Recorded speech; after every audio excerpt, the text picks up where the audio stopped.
আমাৰ মাজত উপস্থিত আছে অসম পৰ্যটন বিভাগৰ সঞ্চালক প্ৰাক্তন বিধায়ক তথা একালৰ জনপ্ৰিয় ছাত্ৰ নেতা ঋতুপৰ্ণ বৰুৱা ডাঙৰীয়া। তেখেতকো আমি মঞ্চলৈ আহিবলৈ অনুৰোধ জনাইছো। শ্ৰদ্ধাৰ কেন্দ্ৰীয় বন্দৰ নৌ পৰিৱেশন আৰু কিতাপৰ টোপোলাৰে আমি তেখেতক মৰম তথা সন্মান যাচিবলৈ বিচাৰিছো। আৰু আমি আজি অতি সুখ অনুভৱ কৰিছোঁ আৰু নিজকে গৌৰৱ অনুভৱ কৰিছোঁ যে সৰ্বানন্দ সোণোৱাল ডাঙৰীয়া আজি আমাৰ মাজত উপস্থিত আছে, আমাৰ সৈতে আজি মত বিনিময় কৰিব। গতিকে এইটো সুযোগতে তেখেতক মই আমাৰ সকলোৰে হৈ ধন্যবাদ জ্ঞাপনো কৰিছোঁ।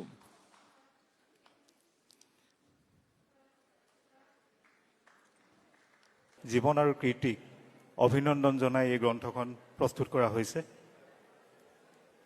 এই গ্ৰন্থখন প্ৰণয়ন সমিতিৰ সভাপতি হিচাপে ডক্টৰ শৰৎ শৰ্মা ছাৰ আছিলে আৰু উপদেষ্টা হিচাপে আছিলে আমাৰ ঋতুপৰ্ণ বৰুৱা, অসম পৰ্যটন উন্নয়ন নিগমৰ অধ্যক্ষ, ডক্টৰ শশীকান্ত শইকীয়া, কানৈ কলেজৰ সন্মানীয় অধ্যক্ষ, আৰু আমাৰ চিটি কলেজৰ সন্মানীয় অধ্যক্ষ ডক্টৰ সঞ্জীৱানন্দ বৰগোহাঁই।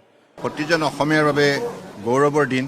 আমি সকলোৱে আজি ভাৰতবৰ্ষৰ বুকুত মহাবীৰ লাচিত বৰফুকনক শ্ৰদ্ধাৰে সোঁৱৰিছোঁ আৰু এই লাচিত দিৱসত আমি সকলো অসমীয়া একত্ৰিত হৈ ভৱিষ্যতৰ দিনত অসমীয়া জাতিটোক বিশ্বৰ বুকুত শক্তিশালীভাৱে প্ৰতিষ্ঠা কৰাৰ সংকল্প লৈছোঁ আৰু উঠি অহা প্ৰজন্মই মহাবীৰ লাচিত বৰফুকনৰ বিষয়ে বিতংভাৱে যাতে অৱগত হয় তাৰ বাবেও সমগ্ৰ দেশতেই আজি বিভিন্ন ধৰণৰ আলোচনা চক্ৰ, আলোচনা সভা ইত্যাদি অনুষ্ঠিত হৈছে। গতিকে মই এই মুহূৰ্তত মহাবীৰ লাচিত বৰফুকনলৈ গভীৰ শ্ৰদ্ধাঞ্জলি জনোৱাৰ লগতে আগন্তুক দিনত উঠি অহা প্ৰজন্মই যাতে মহাবীৰ লাচিত বৰফুকনৰ আদৰ্শৰে নিজৰ ব্যক্তিত্ব নিৰ্মাণ কৰে আৰু অসমীয়া জাতিক শক্তিশালী কৰাৰ লগতে ভাৰতবৰ্ষক বিশ্বৰ বুকুত এখন শক্তিশালী ৰাষ্ট্ৰ হিচাপে, উন্নত ৰাষ্ট্ৰ হিচাপে গঢ়ি তোলাৰ ক্ষেত্ৰত উল্লেখযোগ্য অৱদান আগবঢ়ায়।